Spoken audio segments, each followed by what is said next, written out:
নমস্কার বন্ধুরা, আজকে আমি আরেকটি রেসিপি নিয়ে আপনাদের সামনে আসলাম। মুগ ডাল দিয়ে লাউ ঘন্ট। উপকরণে কী কী লাগবে দেখে যাওয়া যাক।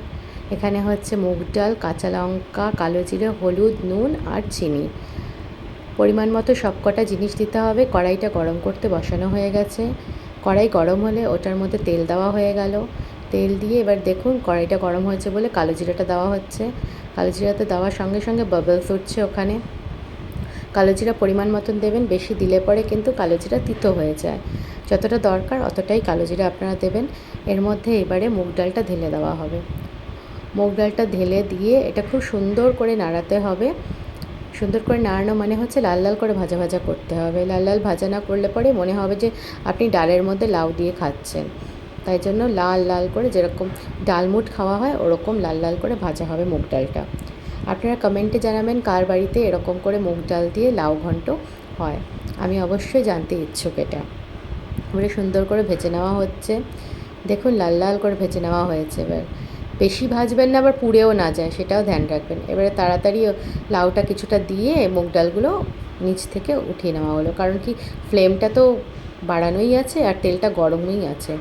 এরপরে লাউটা দেওয়া হয়ে গেল। লাউটা দিয়ে সুন্দর করে নাড়াচাড়া করা হচ্ছে। মুগ ডালটা ওটার মধ্যে একসাথে মিক্স হয়ে যাচ্ছে। অনেকের বাড়িতে দেখবেন বড়ি দিয়ে ধনেপাতা দিয়ে লাউ ঘন্ট হয়।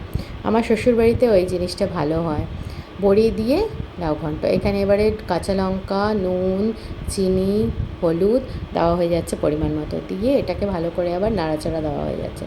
লাউয়ে বেশি তেল লাগে না, লাউ নিজস্ব জল ছাড়ে, জল ছেড়ে নিজে থেকেই হয়। আর অনেকের রান্না অনেকের রকমই। আমি দেখেছি এটা আমার মায়ের রান্না।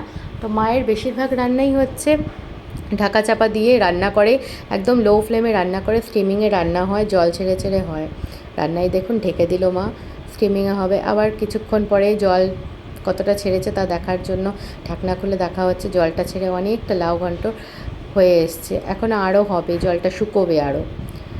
ওই দেখুন কত জল বেরোচ্ছে, কত জল বেরিয়ে যাচ্ছে। এবারে যে কাঁচা লঙ্কাটা দিয়েছেন, কেউ যদি ঝাল খেতে পছন্দ করেন এখনই নাড়াচাড়া করতে করতে কাঁচা লঙ্কাগুলো স্ম্যাশড করে দেবেন। তাহলে, কারণ লাউ খেতে এমনিই মিষ্টি, তার মধ্যে পরিমাণ মতো অল্প একটু চিনিও দিয়েছেন। তো এই কাঁচা লঙ্কাটা স্ম্যাশড করে নিলে টক ঝাল মিষ্টি সবের একেবারে সমপরিমাণভাবে আপনারা স্বাদ পাবেন এর মধ্যে। এটা এখন কন্টিনিউ নাড়িয়ে যেতে হবে যতক্ষণ না এটা শুকিয়ে যায়। আমার শ্বশুরবাড়িতে যেরকম বড়ি দিয়ে ধনেপাতা দিয়ে লাউ ঘন্ট করা হয়, আমি আমার শাশুড়ি মাকে দেখেছি বড়ি দিয়ে ধনেপাতা দিয়ে করে। এই দেখুন আমাদের লাউ ঘন্টটা প্রায় হয়েই গেছে, প্রায় কি পুরোই হয়ে গেছে। এবারে গ্যাসটা নিবানো হয়ে যাবে আর এটা নামানো হয়ে যাবে। কেমন হয়েছে জানাবেন আপনারা, আর বাড়িতে অবশ্যই ট্রাই করবেন। ট্রাই করে আমাকে কমেন্ট করবেন যে কেমন লাগলো এই নতুন রেসিপিটা।